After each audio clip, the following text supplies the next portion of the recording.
थोड़ा सा इंट्रोडक्शन हुआ है, उसमें कोई दिक्कत हो तो पूछ लेना मेरे को।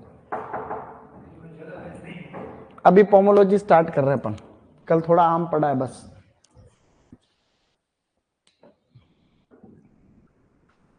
कुछ आया तो नहीं इसमें? अच्छा ठीक है।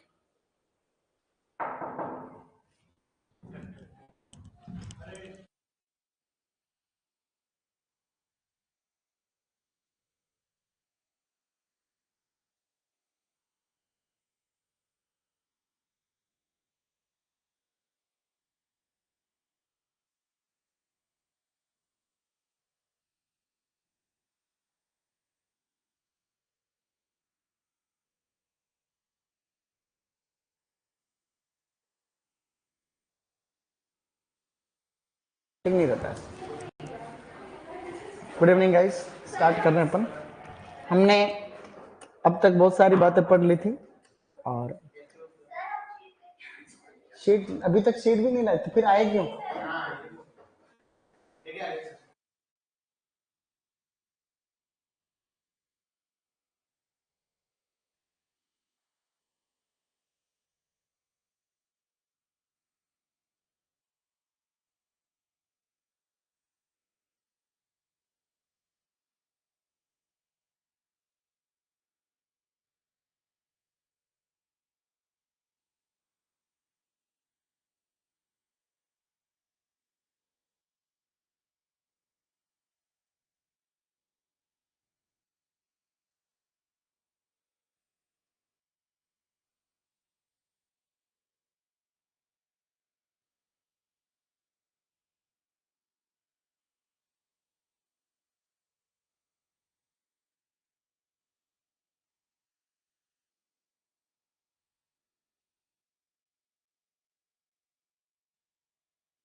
स्टार्ट कर रहे हैं जो अभी तक हमने पढ़ा था।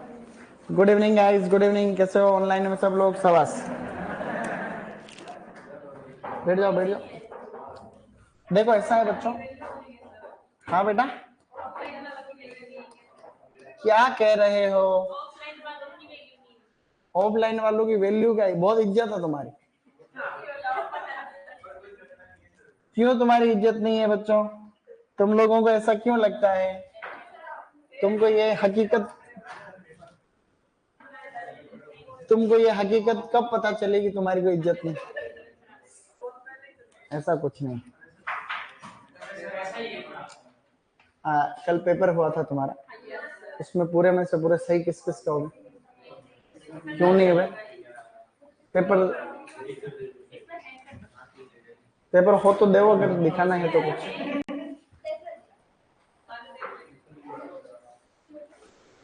बच्चों थोड़ा पढ़ लिख लिया करो, इधर उधर फालतू भटको मत, भटकी आत्मा की जैसे।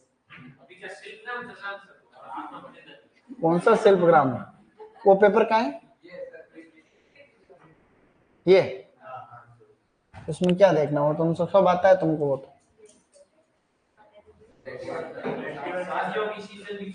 और ठेठ 81 पे है क्या पेपर?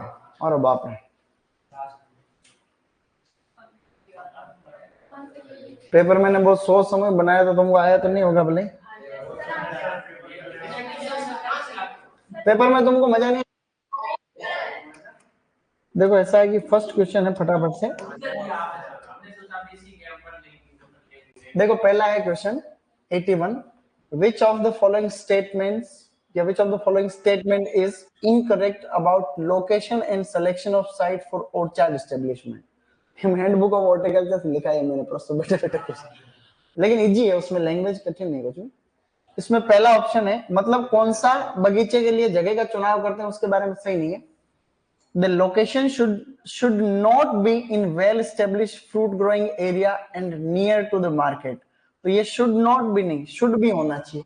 कहने का मतलब बगीचे के ऐसा एरिया होना चाहिए जहां पहले से फ्रूट हो रहे हो, मतलब पहले से कोई भी फ्रूट ग्रोइंग एरिया हो और नियर टू हमारे मार्केट के पास में हो। तो यहाँ पे लिखा हो the location should not be in well established fruit growing area, ऐसा थोड़ी होना चाहिए, उसके पास में होनी चाहिए, मार्केट के और एरिया के पास। तो ये पहला ही स्टेटमेंट इनकरेक्ट है। बाकी लिखा हुआ है कि assured and adequate good quality water and available, मतलब is available for water, यानी कि अच्छा पानी जो है होना चाहिए व्यवस्था। ये सभी चीजें वापस पढ़ेंगे तो टाइम हो जाएगा, ये सभी बातें मैंने बेसिक, तभी मैंने उस दिन कहा था तुम तो एग्रोनॉमी का होमवर्क कर रहा था क्लास में बैठ के, जब ये क्लास ले रहा था। ये पीछे वाला जो है जोबनेर, क्या नाम था तुम्हारा? चंद्रपाल सिंह, चंद्रपाल सिंह। ये तुम्हारा चंद्रपाल या चंद्रभान? चंद्रपाल सिंह। हाँ वो नहीं जानता हूं मैं, उसको छोड़ो।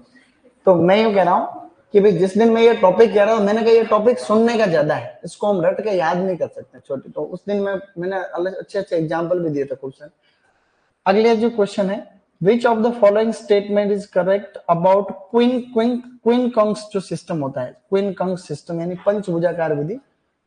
Which of the following statement is correct about Quincunx system of planting or layout? Quincunx system के बारे में सही कौन सा है? This is simplest and widest adapted system of plain areas. नहीं, ये तो square system के बारे में। दूसरा है it accommodates 15% more number of plants than square system. ये hexagonal के बारे में।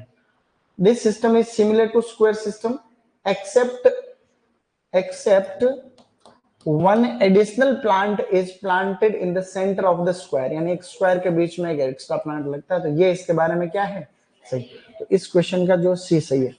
It is suitable for high density planting, नहीं, हाई डेंसिटी प्लांटिंग के बाद हेक्सागोन। ये कुछ पॉइंट है। In which of the following system of training trees are structurally weak and their limbs are more likely to break with heavy crop load and strong winds? Open centre system. तो 83 के अंदर first option correct, 83 के अंदर first हो गया।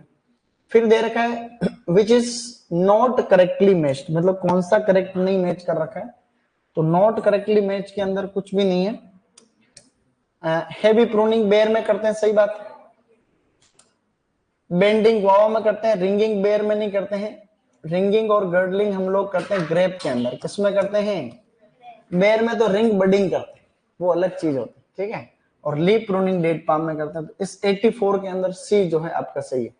Notes मैंने बन गए हैं, नोट्स तुम्हारे अभी अपलोड ऑनलाइन नहीं कराए, फिर भूल गया मैंने, इनको तो दे दिया, इनको अपलोड नहीं कराए, तो सुबह तक अपलोड हो जाएंगे, ठीक है।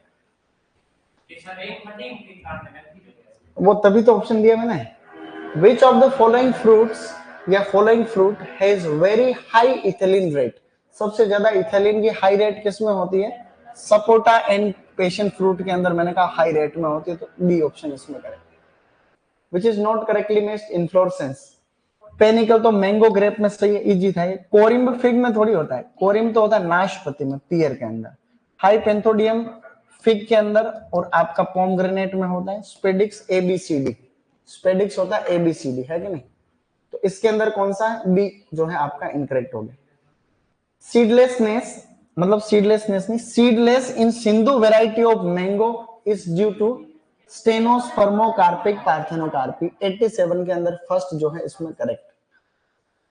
88 वाला जो क्वेश्चन है वो फैमिली को लेकर के है थोड़ा सा, इस 87 के अंदर है फर्स्ट। फिर हमने देखा कि which of the following pair is incorrectly matched. Incorrectly matched कौन सा है इसमें? वापस इबेनेसी डायोस्पाइरस का की। इबेनेसी किसका होता है फैमिली? पर्सिमोन का होता है। पर्सिमोन को हम क्या कहते हैं? डायोस्पाइरस। ऑक्सिलडेसी करम्बोला, करम्बोला को हम लोग अवेरो या करम्बोला कहते हैं। लोरेसी किसका होता है? लोरेसी होता है एवोकार्डो। एवोकार्डो जो है एवोकार्डो, एवोकार्डो।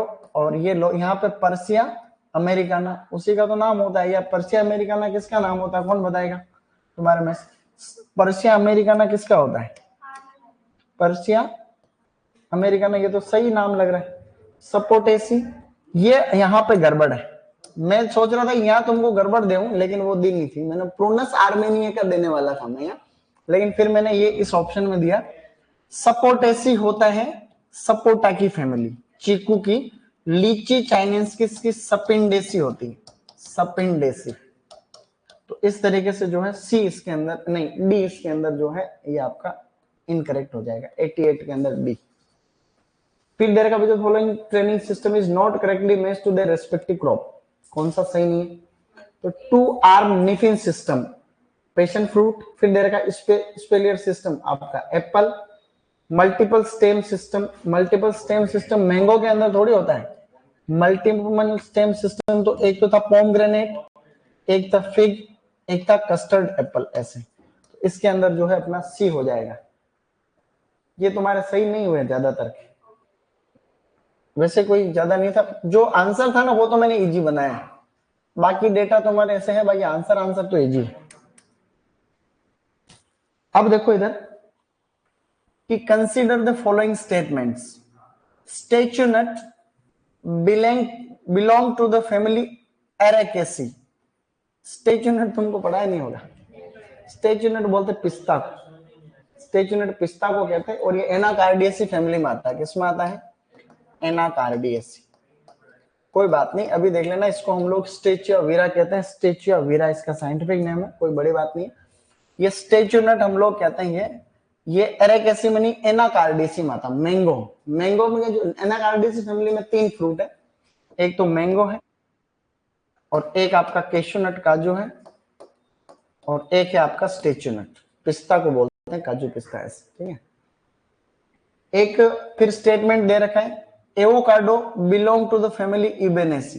तो एवोकाडो इबेनेसी से थोड़ी होता है, एवोकाडो तो लोरेसी फैमिली के अंदर है, लोरेसी। तो कहने का मतलब इसमें क्या हो गया, दोनों ही गड़बड़ लग रहे हैं। तो यहाँ पे ये दोनों स्टेटमेंट गलत है। तो both statement first and second are incorrect. B इसमें सही है, तो उसको आंसर के लगा लो बी, ताकि तुमको पता रहे। बी। 91 दे रखा है, which of the following is an example of allo octoploidy. तो एलो ऑक्टाप्लॉइडी किसके अंदर है? गोला एंड इलायची वेराइटी ऑफ बेर, ये इसके अंदर ए ऑप्शन हो। विच of the following is not correctly matched. Easy question है ये तो। विटामिन ए को हम लोग रेटिनॉल कैरोटीन कहते हैं, विटामिन बी1 को थायमिन कहते हैं, विटामिन सी एस्कॉर्बिक एसिड, और विटामिन के को हम लोग कहते हैं फाइलोक्विनोन। जबकि पायरिडॉक्सिन तो विटामिन बी6 को कहते हैं। तो डी ऑप्शन इसमें जो है आपका इनकरेक्ट है। सारे में इनकरेक्ट टाइप के क्वेश्चन है क्या? नेक्स्ट है बच्चों, है which is most popular method of training in grape. देखो easy question, bower system, bowers most.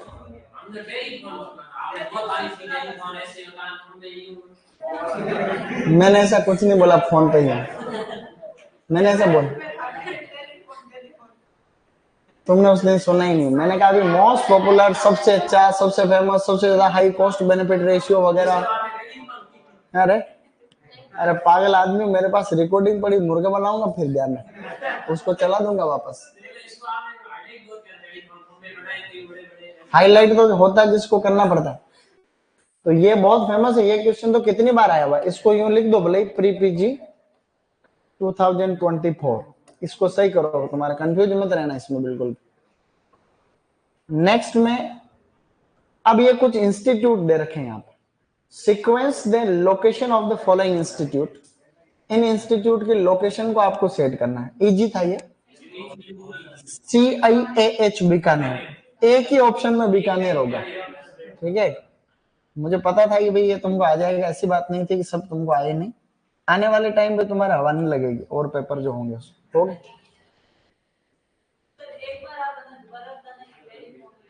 हाँ ठीक है, पहले इधर देख लो। ऐसा है, ये फिर दे रखा है कि which of the following is not correctly matched. Crop दे रखा है, आगे उनके बोटनिकल नेम दे रखा है। ऑयल पाम को हम लोग एलिस गुइनेंसिस कहते हैं, सही बात है। पल्मीरा पाम को बोरासस फ्लेबेलिफेर कहते हैं, बोरासस फ्लेबेलिफेर।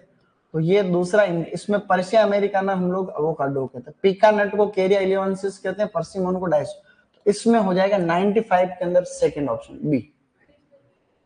फिर देखो आगे कि pollination in fig is done by, fig के अंदर होता है वेस्ट से, और इसमें ब्लास्टोफिगा सेनेसिस को कहते हैं, बी इसमें correct. Which of the following is not correctly matched, फिर से आपको अदर नेम दे रखे हैं, देखो कैसे पहचानोगे तुम लोग। ऑयल पाम को हमने कहा था small holder irrigated crop, cashew nut को gold mine of wasteland, carambola को 5 कॉर्नर फ्रूट स्टार फ्रूट, और जैक फ्रूट को ब्रेकफास्ट फ्रूट थोड़ी कहते हैं, पपाया को हम लोग कहते हैं ब्रेकफास्ट फ्रूट। हाँ तभी तो ये मैंने जो है सरल दिया है। फिर चुटका पुटका सा और है बेटे, देखो क्या है। हाँ हाँ अभी 99 की तरफ भी तो आ रहे हैं आगे। इजी था यूं, क्यों नहीं था, बताया था। देखो इधर without following not correctly matched, फिर से नॉट करेक्टली मैच्ड इधर। मैंगो में इपिकोटाइल ग्राफ्टिंग करते हैं, यस। गुआवा में स्टूल लेयरिंग करते हैं, ठीक है। बनाना में सॉफ्ट फ्रूट ग्राफ्टिंग थोड़ी करते हैं, बनाना में तो सकर्स के थ्रू हम सोल्ड सकर होता है। रोज और बेर के अंदर टी बडिंग या बडिंग करते हैं। How much area in orchard is left for buildings, roads, paths, tubewells, channels etcetera. 10% area. ये किस किस सही था? इजी था सबसे। ये किया नहीं तुमने, क्यों नहीं किया ये? MIDH stands for Mission for Integrated Development of Horticulture, mission for integrated development of. मेरे को ये 20 क्वेश्चन बनाने में बहुत टाइम लगा, तुमको पता है, बहुत टाइम लगा। कितने सही? हॉर्टिकल्चर के 90। येलो ऑक्टाप्लॉइड के अंदर तुमने इसमें क्या कर रखा है? हाँ सॉरी, इसके अंदर ये तो है ऑटो ऑक्टोप्लॉइड।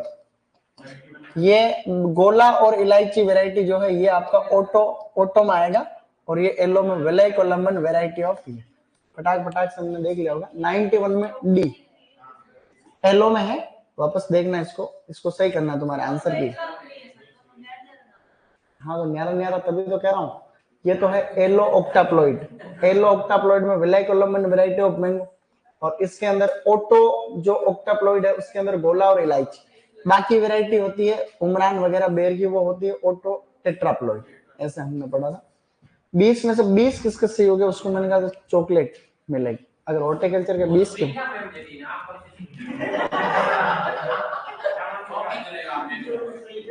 देंगे मैम, चॉकलेट देते हैं क्या? नहीं मैं तो यूं मैं बातों बातों में देता हूँ, फिजिकली नहीं देता, बातों बातों में।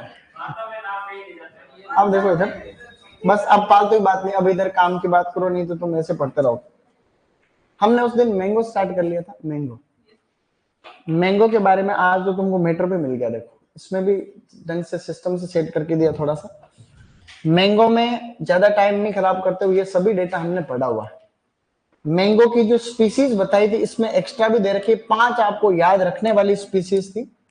5 जो इंपोर्टेंट स्पीसीज थी बच्चों, इंपोर्टेंट स्पीसीज, उनके अंदर आप लोगों को अगर याद रहा हो, मेरे साथ में रिपीट करना सब लोग।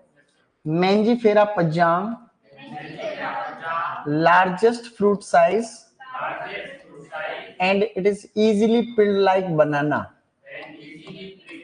मतलब केले के जैसे छिलका उतारा सकते। दूसरा बोलो Mangifera odorata, highest TSS, Mangifera magnifica, fibre free species, Mangifera caesia, white pulp, Mangifera similis, stone free species, stone free, Mangifera similis, stone free. 5 जो है ऊपर ऊपर वाली वो हल्की फुल्की आपको याद रखनी है, बाकी नीचे वाली सारी एक्स्ट्रा है, वो याद नहीं करोगे। ये 5 भी नहीं आती प्री पीजी में, नहीं आती, फिर भी अपने बेसिकली ऐसा ध्यान रखना हल्का फुल्का सा। तो हमने इतनी सारी बातें पढ़ी थी, कल हम बात कर ही रहे थे ये सारी।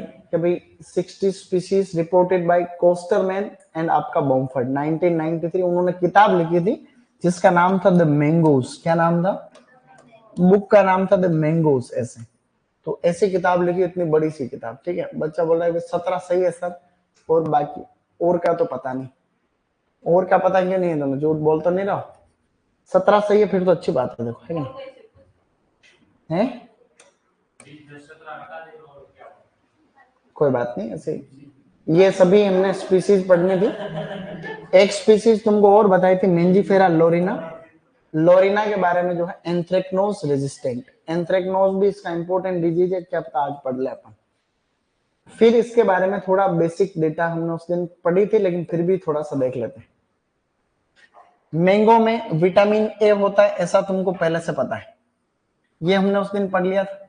मैंगो में विटामिन ए हाईएस्ट होता है, सेकंड नंबर पे पपाया में होता है। और पपाया में हमने कितना पढ़ा था?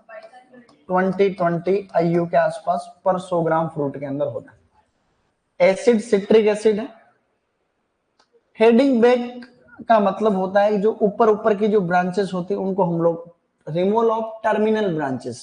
हेडिंग बैक एग्जाम में नहीं आता है, लेकिन हमने जब ट्रेनिंग प्रूनिंग पढ़ रहे थे उसमें दो शब्द पढ़े थे, एक तो था थिनिंग आउट और एक था हेडिंग बैक। एक तो था थिनिंग आउट और एक था heading back. Heading back, heading back का मतलब था कि ऊपर ऊपर की जो टर्मिनल ब्रांचेस होती है उनको हम लोग रिमूव कर देते हैं, उसे हेडिंग बैक करते हैं। इसमें हेडिंग बैक करें ऐसा कोई बड़ी बात। डिसेपिंग का मतलब हमने क्या देखा था? रस निकालने को हम लोग डिसेपिंग बोल रहे हैं। ऐसा शब्द किसी एग्जाम में आया हुआ है इसलिए इसको ऐड कर रखा है यहाँ पे। तो removal of shape from mango fruit, mango के फ्रूट से सेप या रस को निकालने को डिसेपिंग कहते हैं। इसमें इपीजी जूस निकालना एक तरीके, डिसेप, सेप यानी सेप और डिसेपिंग का मतलब जो है रस निकालना, जूस निकालना से। इपीजियल जर्मिनेशन होता है। दूसरा, ये यहाँ पे थोड़े डिजीज भी जनरल इंफॉर्मेशन में आगे कोई बात नहीं है, बाद में वापस रिपीट हो जाएंगे। लिटिल लीफ जो प्रॉब्लम होगी वो जिंक डेफिशिएंसी से होती है, क्योंकि ज्यादातर लिटिल लीफ होते हैं एक्सेप्ट ब्रिंजल, बैंगन के लिटिल लीफ को छोड़ करके ज्यादातर लिटिल लीफ जो है जिंक डेफिशिएंसी से होते हैं। ब्रिंजल में जो लिटिल लीफ होता है वो माइकोप्लाज्मा से, ऐसा क्वेश्चन एग्जाम में आता रहता है। माइकोप्लाज्मा, माइकोप्लाज्मा जो होता है उससे होता है, वो आता है एग्जाम में, हर एग्जाम में आएगा। लिटिल लीफ जिंक डेफिशिएंसी वाला तो आता नहीं है किसी एग्जाम में, लेकिन जो ब्रिंजल के अंदर होता है वो इंपॉर्टेंट है, वो एग्जाम में आएगा। जब ब्रिंजल पढ़ेंगे तो और बात। Ideal temperature for normal growth, mango की नॉर्मल जो अच्छी ग्रोथ के लिए, ऑप्टिमम ग्रोथ के लिए टेम्परेचर चाहिए 24 to 27। साथ साथ अब एक चीज बताता रहता हूं, जैसे ओकरा होते हैं ना, ओकरा, उसके फार्मिंग के लिए अच्छा टेम्परेचर है 25 to 30 डिग्री सेंटीग्रेड। ऐसा क्वेश्चन फर्स्ट ग्रेड के एग्जाम में भी आया है, 25 to 30। तो मैंगो में ऑप्टिमम ग्रोथ बोल दो चाहे फार्मिंग के लिए बोल दो, एक ही बात है, ये इंपॉर्टेंट है। आगे लिखा हुआ वापस, ये स्टोरेज पहले आ गया, कोई दिक्कत नहीं। स्टोरेज, तो स्टोरेज के लिए टेम्परेचर चाहिए 13 डिग्री सेंटीग्रेड तो टेम्परेचर, और 85 to 90% जो है relative humidity. Same to same banana में भी चाहिए, लगभग जो है इतना ही, 13 डिग्री सेंटीग्रेड, या यूं कह सकते हैं 12 to 14, एक ही बात। क्या है उसमें है कि नहीं? शीट में है थोड़ी ये चीज, अपन सही तरीके से चल रहे हैं कि नहीं है शीट में? नहीं, ये लाइनें तो है तो ठीक। तो बाकी ये इतने लिखने वाली थोड़े, ये तो बताता रहता हूँ मैं, बार बार बताऊं। ये बेसिक है। अब हम और प्रोपेगेशन हमने पूरा पढ़ा हुआ, अभी जो मटेरियल लिखा हुआ है ना ये रिवीजन है एक तरीके से, ध्यान रखना। हमने प्रोपेगेशन के अलग अलग मेथड पढ़े पहले। एक चीज हमें ध्यान रखनी थी सीड के बारे में, कि इसका सीड जो होता है उस सीड में सीड वाइबिलिटी 28 to 30, या फिर यूं कह सकते हैं भाई 1 महीने तक रहती, 1 महीने तक बीज में वाइबिलिटी रहती, जीवन क्षमता रहती, बाद में सब खत्म। तो 1 महीने में ही इसमें जर्मिनेशन होता, बाद में नहीं होता। हमने उस दिन पढ़ा था सिट्रस, मैंगो, रिकैल्सिट्रेंट सीड के अंदर पढ़ा था नहीं, तो ये तो मैंगो भी उसी कैटेगरी में आता, 1 महीने तक। बाकी एक बार अगर आपने मिट्टी के अंदर लगा दिया तो फिर जर्मिनेट इसको होने के अंदर, जर्मिनेट होने में कितना टाइम लगेगा? जर्मिनेट होने में टाइम लगेगा 20 to 25 डेज, मतलब लगभग 20 से 25 दिन का टाइम लगता है। चलो ठीक, कोई बात नहीं। तो 20 से 25 दिन का टाइम लगता है एक बार मिट्टी में लगाने के बाद जर्मिनेट होने में। कई बार ऑप्शन में आपको 15 से 25 भी आता रहता है, लेकिन इतना कोई खास बात नहीं है, क्योंकि ये पूछेंगे इससे अच्छा तो बहुत अच्छे क्वेश्चन मैंगो का और पूछने वाले। Mango seed kernel contains 9.5% protein. बीज होता है उसमें प्रोटीन भी होता है, देखो इतना सा। अब ये मेथड हमने पढ़ी, देखो कैसे। हमने एक मेथड पढ़ी थी इनार्चिंग और अटैच्ड ग्राफ्टिंग। ये सबसे एंशिएंट मेथड है, सबसे पुराना है, और ये कहाँ फेमस था? साउथ इंडिया में फेमस था, ये हम पढ़ चुके। स्टोन और इपिकोटाइल ग्राफ्टिंग महाराष्ट्र के कोंकण रीजन में फेमस है, ऐसा हमने पढ़ा था। और जो रूट स्टॉक होता है वो बिल्कुल छोटा सा होता है, मतलब रूट स्टॉक लगभग जो है 1-2 सप्ताह का होता है, तभी उस पर हम लोग ग्राफ्टिंग ये कर देते हैं। इसको हम स्टोन ग्राफ्टिंग भी कह रहे हैं, क्योंकि जो स्टोन होता है अंदर का कोटाइल्डन होता है एक तरीके से स्टोन, वो भी प्लांट के अटैच रहता है, तभी इसके ऊपर ग्राफ्टिंग कर देते हैं, ये हमने पहले पढ़ रखा। वीनियर ग्राफ्टिंग, वीनियर ग्राफ्टिंग जो है ये भी कॉमर्शियल प्रोपगेशन मेथड है नॉर्थ इंडिया के अंदर। आपको नॉर्थ इंडिया साउथ इंडिया कुछ नहीं देना है, तो कभी सीधा बोल दे कि मैंगो में कॉमर्शियल मेथड कौन सा है, तो आपको क्या करना पड़ेगा? वीनियर ग्राफ्टिंग करना। अगर कोई south India, north India, Konkan region कुछ भी नहीं दे रखा तो। सॉफ्टवुड ग्राफ्टिंग और इन सीटू ग्राफ्टिंग हमने पढ़ी थी। ये किसने डेवलप की भी दे रखा, नीचे एग्जाम में आता नहीं है, जैसे डॉक्टर RS अमीन ने गुजरात के अंदर जो है इसको डेवलप किया था, आनंद एग्रीकल्चर यूनिवर्सिटी के अंदर। ये जो है सॉफ्टवुड ग्राफ्टिंग, ये ड्राई और वेस्टर्न रीजन के अंदर फेमस है, वेस्टर्न इंडिया या फिर वेस्टर्न रीजन, ऐसा हमने पहले पढ़ा। तो एक तरीके से रिवीजन हो गया। हमने एक टेक्निक पढ़ी थी बॉटम हीट टेक्निक, अगर तुमको याद रहा हो। बॉटम हीट टेक्निक हम किसमें काम में लेते हैं? कटिंग। और ये रेड्डी और मजूमदार ने डेवलप की थी, ये कटिंग के अंदर रूटिंग के लिए। बॉटम हीट का मतलब नीचे से जो है गर्म माहौल के अंदर हम लोग कटिंग लगाते हैं। क्या तुमको याद है थोड़ा बहुत? बहुत बढ़िया। तुमको याद है क्या कुछ कुछ? ये बॉटम हीट जो टेक्निक है, ये रेड्डी और मजूमदार ने मैंगो में डेवलप की थी। IARI न्यू दिल्ली में डेवलप की थी, ऐसा अपने को हल्का फुल्का याद रखना। उसमें मैंने आपको कहा था कि जब ठंड ज्यादा बढ़ती है तो उसके अंदर जो है दिक्कत आती है टेम्परेचर की, तो हम इस तरीके से एक चेम्बर बनाते हैं, उसमें मिट्टी भर देते हैं, फिर इसमें प्लस माइनस जो है इसको मिट्टी के नीचे वाले को गर्म करते हैं हम लोग, तो इसके अंदर जो है कटिंग लगाई जाती है। यही तो थी बॉटम हीट टेक्निक, है कि नहीं? ये याद रखना था। ये रेडी और मजूमदार, ये कटिंग में रूटिंग के लिए, ये हमने सभी पढ़ा हुआ, इसलिए इसको हमने फटाक से देख लिया। अब इससे ज्यादा इंपॉर्टेंट कुछ नहीं है। प्री पीजी में क्वेश्चन आएगा इसके रूट स्टॉक से, और आएगा उसको कोई रोक नहीं सकता, लेकिन इजी आएगा। कैसा क्वेश्चन आएगा कि भाई रूट स्टॉक है किसका? कोई फला फला रूट स्टॉक दे देंगे, भाई रूट स्टॉक किसका है। तो रूट स्टॉक का भी अपने क्लासिफिकेशन कर रखा है। 2 काम इसमें करने हैं, एक तो याद रखना है कि भाई है किसका, कुछ कुछ इंपॉर्टेंट बताऊंगा जो तो याद रखने है, और दूसरा एक भाई ड्वार्फिंग कौन सा है, पॉली एम्ब्रियोनिक कौन सा है, हल्का फुल्का। ड्वार्फिंग का मतलब पौधे जो है ड्वार्फ रहते हैं। इसमें रिपीट करना मेरे साथ में, बोलो वेलाई कोलम्बन, एक तो ये खास इंपॉर्टेंट होगी। बोलो क्रीपिंग, तोतापुरी रेड स्मॉल, इसमें वेलाई कोलम्बन याद रखना है। अब विलय कोलम्बन की क्या विशेषता है? ये एक तो पॉली एम्ब्रियोनिक भी होता है और ये ड्वार्फिंग भी होता है। मैंगो में पॉली एम्ब्रियोनी पाई जाती है, बहुभ्रूणता को कहते हैं, एक बीज से एक से ज्यादा जो प्लांट निकलते हैं। इसके अंदर साथियों ये आपका उसमें अगर लिखा हुआ नहीं है तो ये पॉली एम्ब्रियोनी में विलय कोलम्बन भी है। तो विलय कोलम्बन ड्वार्फ होने के साथ साथ पॉली एम्ब्रियोनिक नेचर का भी होता है, तो आप लोग इसमें लिख सकते हो गाइस विलय कोलम्बन। तो विलय कोलम्बन हो, ये आपका ड्वार्फिंग भी है और पॉली एम्ब्रियोनिक भी है। आगे मेरे साथ में रिपीट करोगे, चंद्रकरण, नेक्कारे, कुरक्कन। ये कुरक्कन देखो कितनी बार आता है, ये कुरक्कन आए दिन आता रहता है किसी न किसी। बोलो नीलेश्वर ड्वार्फ, बप्पा काई, गोवा, ओल्यूर, मोस्ट इंपोर्टेंट मुवंदन, रोमानी। इसमें से क्या याद हम रखेंगे? एक तो ओल्यूर है, अभी आ जाएगा यूं मान लो इसी एग्जाम में तुम्हारा कि भाई Olour is a root stock of, ऐसा है ना। नहीं आया, नहीं आया तो क्या फर्क पड़ता है? देखो ऐसा नाम का मतलब क्या है, देसी है ये, क्या है, विदेशी भी आ रहा है। देसी का मतलब इंडिया में ऐसा कहते हैं कि लगभग 1200 से ज्यादा वेराइटीज है, डायरेक्ट इनडायरेक्ट सब मिला, हाइब्रिड वगैरह सब मिला, हाइब्रिड तो बहुत कम है। तो देसी किस्में, रूट स्टॉक कहते हैं किसको, देसी किस्में है। रूट स्टॉक क्या है, वाइल्ड वैरायटी जो भी होती है जंगली, जिनका फ्रूट खा नहीं सकते, वो भी रूट स्टॉक के रूप में काम में आता है। तो ये ओल्यूर एग्जाम में आए दिन आता रहता है। चंद्रकरण, नेक्कारे, कुरक्कन, विलय कोलंबन तो आएगा ही तुम्हारे फाइनल। अब कुछ एक्सोटिक है, इसमें भी इंपॉर्टेंट, एक्सोटिक का मतलब बाहर के, विदेशी, भारत के नहीं, इंडिया के इंडिजिनस नहीं, कहीं बाहर के हैं। तो एक्सोटिक विदेशी कौन कौन से, जैसे एक है साबेर, साबेर के बारे में भी कम चांस है।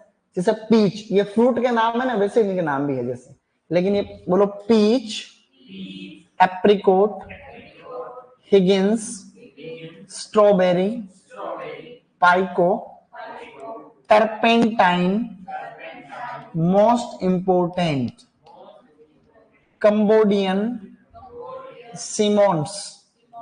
अब ये है विदेशी। अब टर्पेंटाइन हमने क्यों इंपोर्टेंट लगाया, क्योंकि ये मैंने एक दो बार एग्जाम में देख लिया, टर्पेंटाइन आता रहता है। तो साबेर है, टर्पेंटाइन है। जैसे मैं लॉन्ग ईयर में भी बता देता हूँ, तीन तो लॉन्ग ईयर में बताता हूँ इंपोर्ट, हालांकि वो आते नहीं उसमें। एक तो उसमें बताते हैं स्ट्रॉबेरी, टर्पेंटाइन एंड सिमोन्स, ये तीन हम लॉन्ग ईयर में वाले बच्चे भी पढ़ते रहते हैं इसको। तो टर्पेंटाइन तो बड़ा खास है, बड़ा महत्वपूर्ण है, इसीलिए हमने इसको टर्पेंटाइन को इधर पढ़ा। सॉल्ट टॉलरेंट की याद करने की एक तो ट्रिक है, वो भी हम याद रख सकते हैं, देखो ठीक है। उस ट्रिक को हम लोग कहते हैं नमक। एक तो हम ऐसे याद रखते हैं नमक, नमक में नेक्कारे, मुवंदन, कुरक्कन, तीन इसमें नमक वाली कैटेगरी में आते हैं। तो इसमें नेक्कारे, मुवंदन, ये लिखा हुआ है उल्टा लिख दिया लेकिन कोई बात नहीं, नेक्कारे, मुवंदन और कुरक्कन, इनको आप पॉली एम्ब्रियोनिक में याद मत रखो, भले इनको सॉल्ट रेजिस्टेंट में या टॉलरेंट में याद रखना पड़े। नमक से हम इनको याद रख ले, नक्कारे, मुवंदन, कुरक्कन।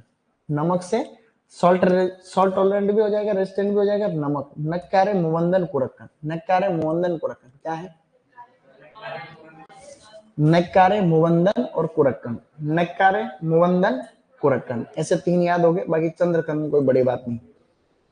एक और चल रहा आजकल ट्रेंडिंग में, ये आपका, इसको हम ऐसे लिखेंगे, एम 13 1, एम 13 1 इंपॉर्टेंट है। ये इजराइल का है, ऐसा कहते हैं, tolerant to calcareous soil. Calcareous soil किसको बोलते हैं, कैल्शियम की मात्रा जहां ज्यादा होती है। तो ऐसा है कि ये M13, अब इसमें कंफ्यूजन की स्थिति बन रही, देखो ये एक बात बता रहा हूं, सुन लेना। एम सीरीज के सारे रूट स्टॉक एप्पल के हैं, किसके हैं, जैसे कि M13, M9, M27 सबसे important ultra dwarfing rootstock है, डबल एम सीरीज के, ये सारे रूट स्टॉक एप्पल के हैं। तो M13 आते ही बच्चों को, जो हॉर्टिकल्चर पढ़ते हैं उनको सबको पता है कि भाई M13 एप्पल का है। जैसे हमने कभी पढ़ा नहीं मान लो, लेकिन जिसने थोड़ी बहुत भी हॉर्टिकल्चर कभी पढ़ी उसको पता है कि भाई M13 किसका है, एप्पल का है। तो M13 1 आते ही पहला ऑप्शन आता है एप्पल, क्या आता है। तो ये ध्यान रखने वाली बात है कि भाई M13 1 जो है ये मैंगो का रूट स्टॉक है, नया आजकल ट्रेंडिंग में चल रहा है, इससे ध्यान रखना पड़ेगा। कुछ कुछ डेटा बीच में सीधा पेपर से ही मैंने लेकर रख रखे हैं, ज्यादा हर एक टॉपिक में कुछ कुछ मैटर सीधा पेपर का ही है, तो वो आप लोग कम से कम वो तो याद रखने ही पड़े। हमने इसमें से कितने याद रख लेने हैं, एक तो आपको विलय कोलंबन याद होने होना चाहिए, एक अपने को याद होना चाहिए ओल्यूर, एक टर्पेंटाइन और एक नमक। नमक, नेक्कारे, मुवंदन, कुरक्कन, क्या है, नेक्कारे, मुवंदन, कुरक्कन, कम से कम इतने याद रखेंगे।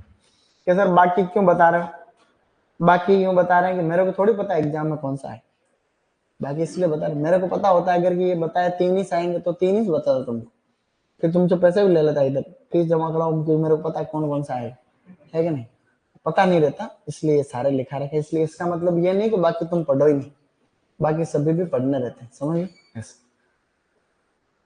अब यहाँ पे ये एक छोटा सा पॉइंट लिखा हुआ है, इसका मतलब ये है कि कुछ एक रूट स्टॉक जो है ये कुछ पर्टिकुलर वेराइटी के लिए बहुत अच्छे होते हैं, इसलिए ये यहाँ पे एग्जाम्पल के रूप में लिखा हुआ है। जैसे इनको अगर आप लोग रूट स्टॉक लेंगे ड्वार्फिंग इफेक्ट के लिए, इनके लिए ज्यादा ठीक। जैसे विलय कोलंबन किसके लिए बहुत अच्छा है, अल्फांसो के लिए। जैसे रुमानी किसके लिए अच्छा है, दशहरी। ओल्यूर किसके लिए अच्छा है? लंगड़ा, हिमसागर वगैरह, एक वैरायटी है हिमसागर। तो लंगड़ा और हिमसागर जो वैरायटी है उसके लिए अच्छा, और बप्पाकाई नीलम के लिए अच्छा। क्या ऐसा क्वेश्चन आता है? बहुत कम, बहुत कम। ऐसा नहीं है कि कौन सी पर्टिकुलर रूट स्टॉक जो है किस पर्टिकुलर वैरायटी के लिए बहुत अच्छा होता है, ये सब बहुत कम चांस। फिर भी हमको ये पता रहे तो याद करने में, याद कर लोगे तो मैं यूं नहीं कहूंगा क्यों याद किया तुम, जरूरी है बार बार। तो Vellai Kolamban for Alphonso, Romani for Dashehari, Olour for Langra Himsagar and Bappa खाई फॉर नीलम। अब कुछ स्पेसिंग दे रखी। स्पेसिंग का मतलब हम जब प्लांट लगाते हैं, ये हमने पहले पढ़ा होगा, टॉपिक नहीं पढ़ा, स्पेसिंग वाला टॉपिक अलग से थोड़ी पढ़ा हम, इस प्रीपेजे में नहीं पढ़ा अपने, कोई बात नहीं, तो अपन साथ साथ ही पढ़ लेंगे। तो मैं एक्चुअली जो गड्ढे हम तैयार करते हैं, जो पिट हम प्रिपेयर करते हैं, एक दिन बताया था पिट के साइज। तो जो बड़े बड़े प्लांट होते हैं उनके लिए तो गड्ढे तैयार करते हैं 1 x 1 x 1 मीटर, या यूं कहते हैं 1 मीटर क्यूब, यानी 1 मीटर लंबा, 1 मीटर चौड़ा, 1 मीटर गहरा गड्ढा तैयार करेंगे। ऐसा कोई क्वेश्चन नहीं आता। जो जनरल किस्में होती है, नॉर्मल वाली वेराइटी, ना हाइब्रिड है ना अच्छी वाली, नॉर्मल जो वेराइटी, उसके लिए डिस्टेंस है प्लांट टू प्लांट कितनी? 10 x 10 मीटर। अब मेरे को गर्ल्स में से बताएंगे पहले 1 मीटर में कितने फीट होते हैं? 1 मीटर में कितने फीट होते हैं? उस दिन बताया था मैंने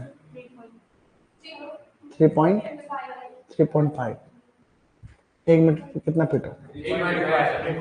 3.5 फीट है।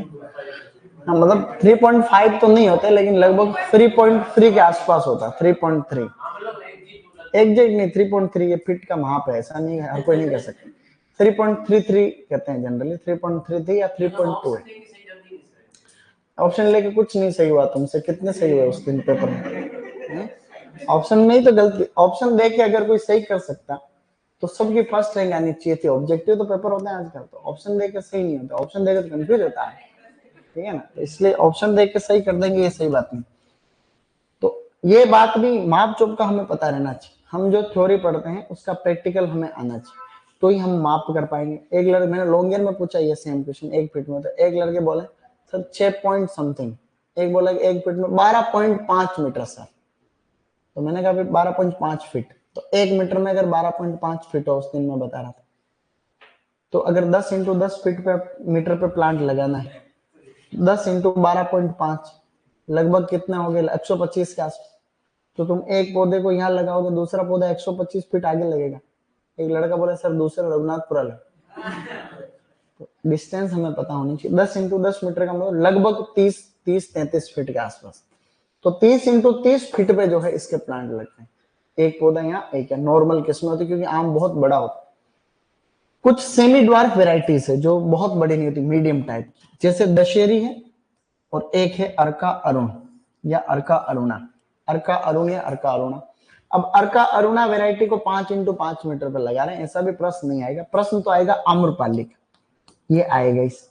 तो आम्रपाली एक्सट्रीमली ड्वार्फ वैरायटी है, इसको 2.5 इंटू 2.5 मीटर पर लगाते हैं। ऐसा करेंगे तो 1600 पौधे लगते हैं 1 हेक्टर में। 2.5 इंटू 2.5 पे हम लोग इस मैंगो की आम्रपाली वैरायटी को लगाते हैं। एक हाइब्रिड वैरायटी है, क्रॉस हम लोग आगे पढ़ रहे हैं। तो क्वेश्चन आ जाएगी भाई ड्वार्फ वैरायटी कौन सी है? आम्रपाली। कितनी दूरी पर लगा रहे हैं? 2.5 इंटू 2.5 मीटर की दूरी पर लगा रहे हैं। कोई छोटी बात है क्या? ये ट्राइंगुलर सिस्टम इस आम्रपाली के लिए लिख रखा है कि आम्रपाली वैरायटी को जनरली किस सिस्टम में लगाते हैं? ट्राइंग। जहां पे मैंने ट्राइंगुलर सिस्टम पढ़ा रखा है वहां मैंने बता रखा है कि आम्रपाली वैरायटी इस सिस्टम के अंदर लगती है, तो तुमको याद रखना पड़ेगा। ये थोड़ा टीएसएस के बारे में दे रखा है। टीएसएस के बारे में प्रिजर्वेशन में भी ये बहुत काम आएगा अपने। टोटल सोलुबल सॉलिड, टीएसएस की फुल फॉर्म क्या होती है? Total solid. टीएसएस हम लोग मापते हैं रिफ्लेक्टोमीटर या हैंड रिफ्लेक्टोमीटर से। किस किसने देखा हुआ रिफ्लेक्टोमीटर? सबने देखा हुआ, छोटा सा जुगाड़ आता है, तो उससे हम लोग जो है टीएसएस चेक करते हैं। टीएसएस कब चेक करते हैं? मैच्योरिटी के टाइम पे, ठीक है ना। तो जितने भी नॉर्मल ये टीएसएस में जो डेटा आता है, ये टीएसएस डिग्री ब्रिक्स में या परसेंट में आता है। ये भी प्री पीजी में आया हुआ क्वेश्चन कि टीएसएस में जो क्वेश्चन आती है, ये टीएसएस में जो रीडिंग आती है वो डिग्री ब्रिक्स में आती है या परसेंट के अंदर? जनरली डिग्री ब्रिक्स में रीडिंग आती है। जनरल जो किस्में होती है मैंगो की, उसमें 12 to 14 डिग्री ब्रिक्स तक टीएसएस होता है। एक वैरायटी जिसमें हाईएस्ट टीएसएस होता है जेवियर। ये मोस्ट इंपोर्टेंट है क्वेश्चन, इंपोर्टेंट हो गया। जेवियर वैरायटी हाईएस्ट टीएसएस जो है इसमें होता है, मतलब सबसे ज्यादा शुगर की मात्रा इसके अंदर जनरली होती है। जेवियर क्या तुमको याद रहेगा? जेवियर ऐसे, इसी तरीके से जेवियर, यस। सेंट पता नहीं मेरे को तो यार, मेरे को तो अजमेर के मेयो कॉलेज का पता है। मेयो कॉलेज में मैं कहाँ पढ़ूं, मेरी औकात थोड़ी इतनी है। नहीं नहीं, राजपूतों के लोग ऐसे पढ़ते हैं, बहुत पैसे वाले। मेयो कॉलेज तो फेमस है, कोई जानता? मेयो कॉलेज तो बहुत फेमस, विश्व प्रसिद्ध है।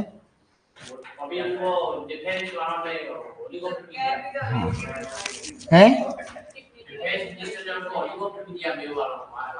हाँ तो मेयो तो बहुत फेमस है, मेयो कॉलेज का तो लेवल है भाई,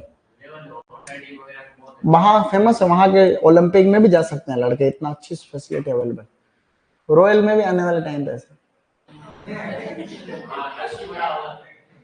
लक्ष्य का क्या लेना देना है? एक पॉइंट तुमको बता रहा हूँ, अब इधर ध्यान दो सब लोग हैं। अब एक चीज बता रहा हूँ, इधर ध्यान दो। फ्लावरिंग एंड फ्रूटिंग में, फ्लावरिंग एंड फ्रूटिंग का मतलब, इसमें 2-3 पॉइंट याद कर लो, इंपॉर्टेंट है। मैंगो के अंदर जो फ्लावरिंग होती है, वो फ्लावरिंग का टाइम है लगभग जो है फेब मार्च। कब होती है? लगभग फेब मार्च के आसपास होती है, मतलब शर्तें लागू है, एक 5-15 दिन ऊपर नीचे हो सकती है। अब आम में जब फ्रूट आते हैं ना, उसीलिए हम बाकी जिस जिस भी फ्रूट में इस समय फ्रूट आते हैं उसको अम्बे बहार कहते हैं। क्या कहते हैं? अम्बे बहार का मतलब होता है मैंगो में अम्बे बहार आ रही है, इसलिए बाकी अमरूद में भी अम्बे बहार का मतलब हुआ इस समय फ्रूटिंग फेब मार्च के अंदर, ऐसे याद रखना। इसका जो इन्फ्लोरेसेंस होता है वो होता है पेनिकल। क्या होता है? और हमने उस दिन बात करी थी कि पेनिकल होता है इस तरीके से, तो ये आप लोगों का है पेनिकल। पेनिकल इसका इन्फ्लोरेसेंस, तो कोई पूछे भी इन्फ्लोरेसेंस क्या हो गया, इन्फ्लोरेसेंस को हम लोग बोल रहे हैं पेनिकल।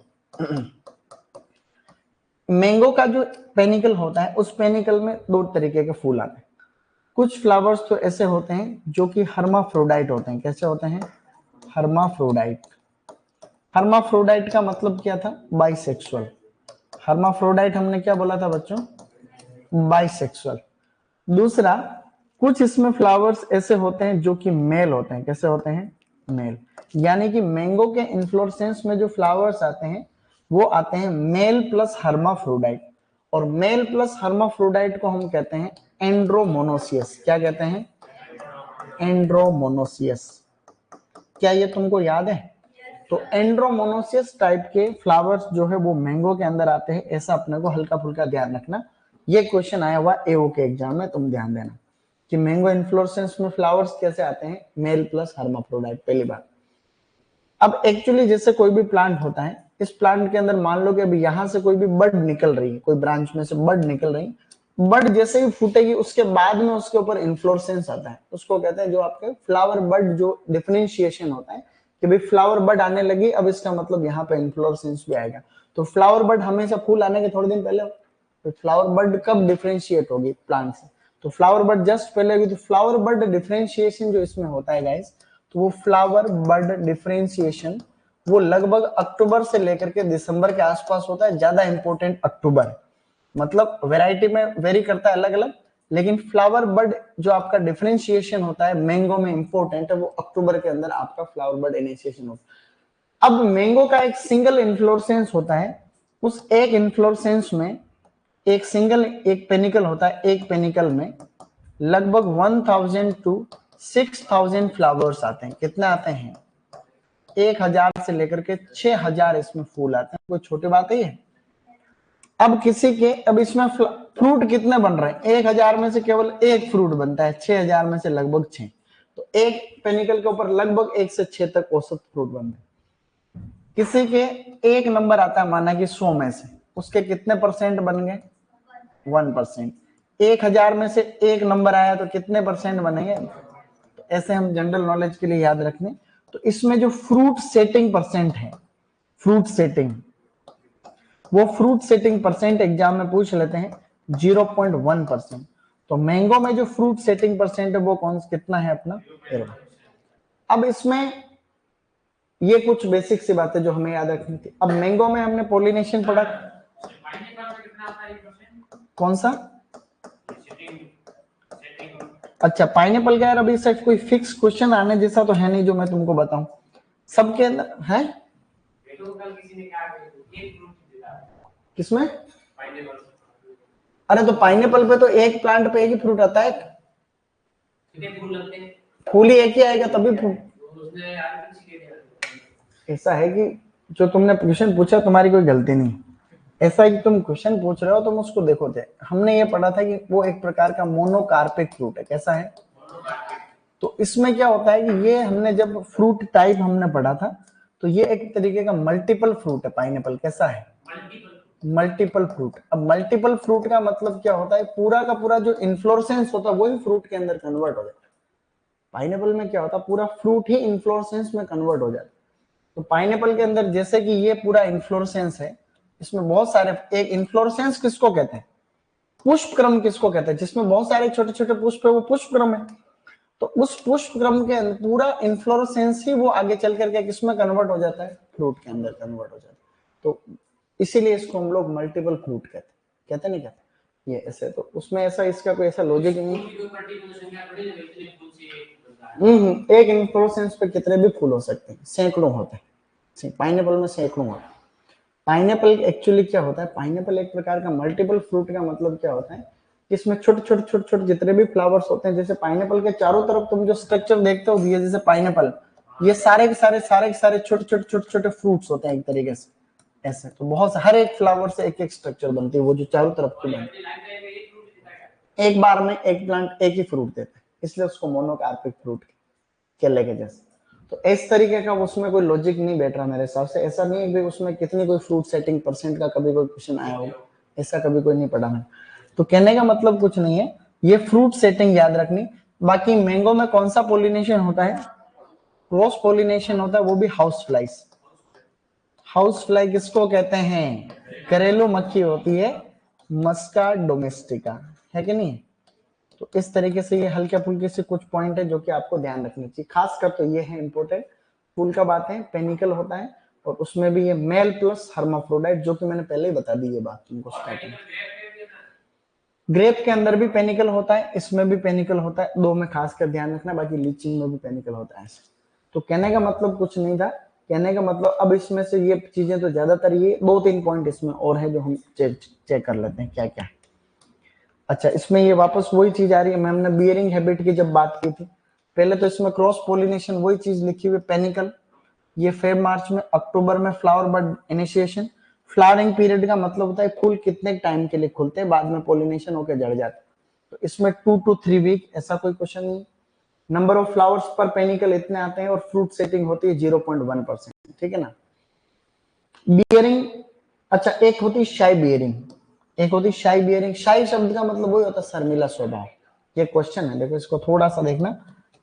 जैसे जो अल्टरनेट बियरिंग होती है ना, अल्टरनेट बियरिंग, मैंगो में एक समस्या आएगी आगे, अल्टरनेट बियरिंग। अल्टरनेट बियरिंग का मतलब एक साल छोड़ करके एक साल जो है फ्रूटिंग होती है। तो ऐसा कोई फिक्स नहीं है, ऐसा कोई फिक्स नहीं है कि भाई एक साल छोड़ दिया तो अगले साल कोई फ्रूटिंग हो जाएगी या बहुत अच्छी होगी। जब फ्रूटिंग होती है उसको तो हम ऑन ईयर कहते हैं। एक्चुअली क्या कहते हैं? On year. जब फ्रूटिंग नहीं होती उसको क्या कहते हैं? Of year. तो इस तरीके से ऑन ईयर ऑफ ईयर ऐसा कहने को था कि भाई ऐसा चलता रहता, ऑन ईयर ऑफ ईयर, एक साल फ्रूटिंग हुई एक साल नहीं हुई, तो ऐसे ऑन ईयर ऑफ ईयर।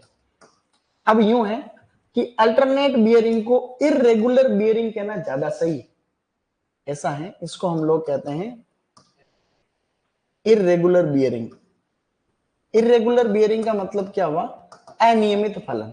इसको एकांतर फलन से ज्यादा अच्छा सही रहता है इरेगुलर बियरिंग का मतलब कोई फिक्स नहीं है कि अगले साल भी बियरिंग हो जाएगी। जब सभी तरीके की एनवायरमेंटल या प्लांट को जो कंडीशन चाहिए, जैसे साउथ इंडिया में मैंगो को जैसी कंडीशन चाहिए वैसी सब मिलती। मैंने कहा ट्रॉपिकल क्लाइमेट, ट्रॉपिकल क्लाइमेट का मतलब साउथ इंडिया। तो साउथ इंडिया में ट्रॉपिकल क्लाइमेट आम मुख्यतः या उधर ही तो होता है सबसे अच्छा। वहां की वैरायटी पोलो एम्ब्रोनिक होती है, रेगुलर बियरर होती है। बट कई बार क्या होता है, सब कुछ ठीक है उसके बावजूद भी फ्रूटिंग नहीं होती, उसे हम लोग कहते हैं शाई बियरिंग। ठीक है, तो शाई बियरिंग ध्यान रखना, शर्मिला स्वभाव होता है पौधे का। ये सब ठीक है, तो अभी फिर भी नहीं। इसके फैक्टर है जेनेटिक फैक्टर, मैक्सिमम लोग ये कहते हैं जेनेटिक, हार्मोनल इम्बैलेंस, इस तरीके की जो है बातें बताई जाती। 2 और 3 केरी आती है है क्या? 2-3 देखो ऐसे क्या है इसमें, इसमें जो तुम कह रहे हो पहले तो उस बात को यूं करो भाई कितना बड़ा प्लांट है, इसके भी देखो का जब तुम नौकरी लग जाओगे तो इस तरीके के प्रश्नों का सबसे ज्यादा सामना हो, तो तुम जॉब लग जाओगे इस तरीके के क्वेश्चन है हर लोग पूछेंगे। कब पूछेंगे? जब तुम रास्ते में कहीं मिल गए तो पूछेंगे। उनको काम बिगड़ेगा नहीं, किसान को तुम्हारे पास आएगा, ऐसे कभी तुम रास्ते और साहब किधर जा रहे हैं हमारे, तो वो दूध छांट नहीं बता दो ना, बाकी तुम नहीं मिलते तब कोई दिक्कत नहीं, तुम मिल गए इसलिए तुमको पूछ लिया। तो अब इसमें क्या कई चीजें वेरी करती, अगर कोई बहुत बड़ा बगीचा हो तब तो कोई चीज का प्रोडिक्शन करना, कोई इलाज बताना सार्थक है। और अभी तुम देखोगे अभी तो हजारों चीजें ऐसी है जिन पे रिसर्च होना अभी बाकी। अब किसी ने कोई एक प्लांट लगा रखा है, खासकर नॉर्थ इंडिया में, नॉर्थ इंडिया में तो समस्या है, मैंगो में एक समस्या होती है सेल्फ इनकम्पेटिबिलिटी। क्या प्रॉब्लम होती है? सेल्फ इनकम्पेटिबिलिटी के चलते पोलिनेशन में दिक्कत आती है बहुत। तो जहां जहां सिंगल प्लांट होता है वहां पे इस तरीके के एरर के चांसेस ज्यादा है कि भाई कितने फ्रूट आ रहे हैं, क्या आ रहे हैं। फिर ये चीजें वेराइटी पे भी डेवलप करती। भाई मान लो कि एक फार्मर है जिसने नींबू, मान लो कि नींबू के पौधे कोई रास्ते में बेचने वाला आया, उससे 100 पौधे ले ले। गांव में आते हैं ट्रैक्टर पे कोई बेचने आ रहा, कोई 100 प्लांट ले ले। वो बगीचा 5 साल का हो गया। अब वो वैरायटी कौन सी थी कुछ भी नहीं पता है, वैरायटी कागजी नींबू को बोल के फर्जी कोई देके चला गया, कोई देसी जंगली देके चला गया। अब वो किसान हॉर्टिकल्चर डिपार्टमेंट के चक्कर लगा रहा है और साथ में एप्लीकेशन में नोट भी कर रहा है कि फला फला बार आया, फला फला ट्रीटमेंट मेरे को दिया गया। वो आगे फ्यूचर रेफरेंस के लिए कि कल कोई बड़ी कार्रवाई करवाएंगे अधिकारियों के खिलाफ। अब वो तुमको पूछ रहा है कि सर हमारे तो फूल नहीं आ रहा, तो तुमने एक बार लिखे भाई NAA का छिड़काव करो, अगर फूल नहीं आ रहा तो दिक्कत है तो थोड़ा हेल्प मिलेगी। ठीक है, फूल तो आते हैं साहब लेकिन जड़ जाते हैं, तो भी तुमने कहा ये इस हिसाब से कर देना, अच्छी गोबर की खाद वगैरह डालना, ऐसे करना। तुम्हें जो आता था तामझाम सब बता दिया, जो तुमने कॉलेज में PhD में पढ़ा था। अब तुमने बता दिया। अब दिक्कत क्या है कि उसने पता नहीं वैरायटी कौन सी लगे, राम जाने, एरर तो कोई दूसरी है, हम लोग ऐसे तुक्का लगा रहे। तो अब उसके चलते क्या होता है, उसके चलते सब लोग बदनाम होते हैं। क्या चीजें डिपेंड करती हैं कई बातों के ऊपर, हो गया नहीं। मेडिकल फील्ड में ज्यादा डेथ होने के पीछे यही कारण। मेरा ये मानना है कि जितना तुम एक पौधे के बारे में सीखते हो उतना ही एक डॉक्टर एक बॉडी के बारे में सीखते हैं, और उससे ज्यादा चैलेंज में तुम्हारी नौकरी हो। एग्रीकल्चर वाले का ज्यादा महत्व, इंसान के कोई तकलीफ होती है, एनिमल हस्बेंड्री वाला और ज्यादा ज्यादा चैलेंजिंग जॉब। कोई डॉक्टर है, जैसे तुम बीमार हो गए तो डॉक्टर के पास में तुम गए डायग्नोस करने के, तो उसने जांचें आंचें लिख दी, ये जांचें करके उसके सामने रिपोर्ट आ गई, वो देख के इलाज करेगा। क्या हो रहा है? पेट दुख रहा है, कितने दिनों से दुख रहा है? इतने दिनों से दुख रहा है। तुम्हारे पास कोई किसान भैंस लेके आए, बकरी लेके, अब वो कई दिनों से बीमार चल रही, नहीं सुन तो ले, ये सुन तो ले, मैं कह रहा हूँ उसे सुनना चाहिए, इंटरप्ट नहीं करना चाहिए, कोई बात होती है अच्छी बात नहीं। अब उसमें क्या है, अब वो कोई तो अब कोई भैंस बोल सकती है क्या, या कोई बकरी बोल सकती है, या और कोई है तो ऐसे बोल थोड़ी सकता है। तो चैलेंजिंग है कि नहीं। कोई प्लांट है तो प्लांट के ऊपर यूं थोड़ी बोल सकता है भी ये समस्या, तो उस डॉक्टर से अपने वाले डॉक्टर ज्यादा अच्छा, ऐसा होना भी चाहिए, ऐसा इस बात का ध्यान। हमने बियरिंग के बारे में, कॉलीफ्लावर खुद डिजीज है ये, पता नहीं, कॉलीफ्लावर बियरिंग का नाम सुना मैंने। कॉलीफ्लावर बियरिंग तो मैंने सुना है। अब हो सकता है कॉलीफ्लावर ने कैबेज का नाम तो सुना है।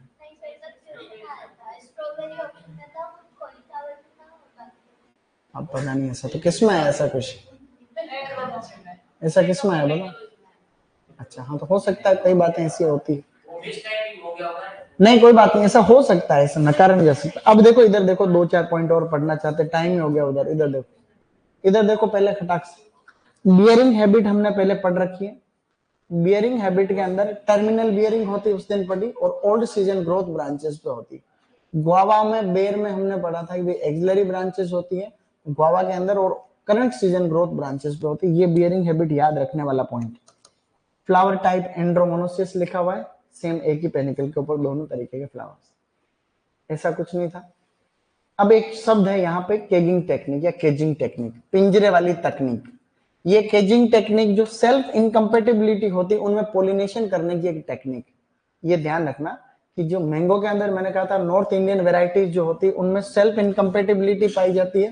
तुम सुन ही नहीं रहो, मैंने क्या बताया भाई। ये जो केजिंग टेक्निक है, पिंजरे वाली तकनीक बोलते हैं इसको। इस पिंजरे वाली तकनीक को डेवलप किया था डॉक्टर आर एन सिंह ने और शर्मा ने 1992 के अंदर। ऐसा एग्जाम में क्वेश्चन आता है कि भाई केजिंग टेक्निक किससे संबंधित है, मैंगो में ये हाइब्रिडाइजेशन करने की टेक्निक है। इसमें क्या होता है? डॉक्टर आर एन सिंह बोला मैं, डॉक्टर आर एन सिंह और डॉक्टर शर्मा। अब कहाँ आए थे मेरे को क्या पता है, पागल आदमी। ये कहाँ आए थे, जो अपने सब्जेक्ट में आए होंगे तब तो मैं बता दूंगा। तुमने कहीं कहीं तुम गाँव गया तेरा कोई मिल गया तो मेरा कैसे पता चले, हो सकता है। अब ऐसा है तो सेल्फ इनकम्पेटिबल वेराइटीज जो होती है नॉर्थ इंडियन वेराइटीज, तो उनके अंदर हम पोलिनेशन करने के लिए जो है प्लांट को चारों तरफ से जाली वाली लगा देते हैं। तो उसमें क्या है कि फालतू एक्स्ट्रा बर्ड्स नहीं आते, तो पोलन ग्रेन इधर उधर नहीं होता। सेल्फ इनकम्पेटिबिलिटी जो इनकम्पेटिबल वेराइटी और इनकम्पेटिबल वेराइटीज होती है उनके अंदर एक तरीके से क्रॉस कराने की टेक्निक है, पोलिनेशन बढ़ाने की केजिंग टेक्निक। हल्का फुल्का ध्यान रखना, कोई बड़ी बात नहीं। ये तीनों पॉइंट अभी याद रखना है। हाईएस्ट बाइसेक्सुअल फ्लावर जो आते हैं वो लंगड़ा वेराइटी पे आते हैं। लंगड़ा वेराइटी जो होती है उसके ऊपर सबसे ज्यादा बाइसेक्सुअल फ्लावर्स आते हैं, ये इंपॉर्टेंट। सबसे कम जो बाइसेक्सुअल फ्लावर्स आते हैं, लोवेस्ट बाइसेक्सुअल फ्लावर्स, वो रोमानी वैरायटी के ऊपर आते हैं, बहुत कम। और हाईएस्ट फ्रूट रिटेंशन का मतलब सबसे ज्यादा फल ठहराव जो होता है वो दशहरी वैरायटी के ऊपर होता है। ये 3 पॉइंट है हल्के फुल्के से। सर ऑनलाइन क्लास में नोट्स कैसे लिखे, मैं यही कह रहा हूँ बच्चों। नोट्स की क्या दिक्कत आ रही थी कई दिनों से कि भाई कैसे लिखे, तो दिक्कत तो तुम पहले मैंने नोट्स जो किए वो तुम्हारे अपलोड करा रखे, उनको तुमको प्रिंट निकालना है और उसके साथ में देखते जाना है। कोई नई चीज आए तो लिख ले, सब ऐसे ही करना है। मैं फिर रिपीट कर रहा हूँ, ऑनलाइन वालों को क्या करना है, ये जो नोट्स है ये तुम्हारे अपलोड करा रखे, इन नोट्स को आपको क्या करना, प्रिंट निकालना और वहीं पे आप लोग जो है उसको देख लेना, ठीक है। ज्यादा ज्यादा अब देखो आज बहुत सारे नोट्स दे दिए हैं, लगभग लगभग पोमोलॉजी पूरी दे दी है। लगभग लगभग हो गए, कुछ एक नहीं है, 2-4 पेज और।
देखो ऐसा है, बनाना हार्वेस्ट के हिसाब से जो तुम क्वेश्चन पूछ रहे हो बहुत अच्छा क्वेश्चन, मजा आ गया इसमें। पहले तो मैं तुमको एक चीज बता देता हूँ, टाइम कम है अपने पास में।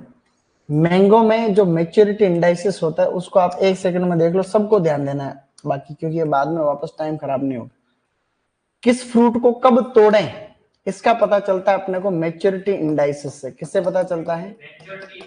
Maturity indices. इसका मतलब होता है परिपक्वता सूचकांक। कोई भी फ्रूट हो, कोई भी वेजिटेबल हो, हमको कब पता चले देखिए कब तोड़ूं, तो इसके लिए मेच्योरिटी इंडाइसिस से पता चलेगा।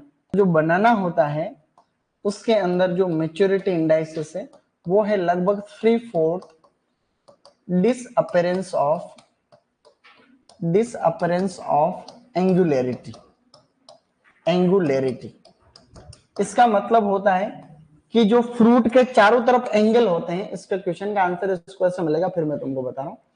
जैसे ये कोई भी केला है, ये कोई भी केला मान लो कि केला है, इस केले के चारों तरफ जब ये कच्चा रहता है ना तो इस तरीके से कोण दिखते हैं। जैसे ये पेन है, इस पेन के तीनों तरफ कोण रहते हैं, तीखे तीखे से कॉर्नर, उनको एंगल कहते हैं। जैसे जैसे फ्रूट पकता है वैसे वैसे ये एंगल डिसअपेयर होने लग जाते हैं, गायब होने लग जाते हैं, यूं कहते हैं कि गोल होने लग जाते हैं। तो इसका क्वेश्चन जैसे इसने ये पूछा, अब इसके आधार पर हम देख लेते कि the right stage for banana harvest is when ridges of the surface of the skin changes from angular to round, पहला ऑप्शन है। दूसरा है round to angular, vertical to angular और एंगुलर टू वर्टिकल। कोई वर्टिकल नहीं है, इसमें होगा आपका एंगुलर टू राउंड। तो एंगल से कैसे हो जाएगा, गोल हो जाएगा एंगुलर। तो इस तरीके से ऐसा है, तो ये आपको ध्यान रखना है। ये तो अपने हो ही गया था, ये तो मुझे याद कर लो।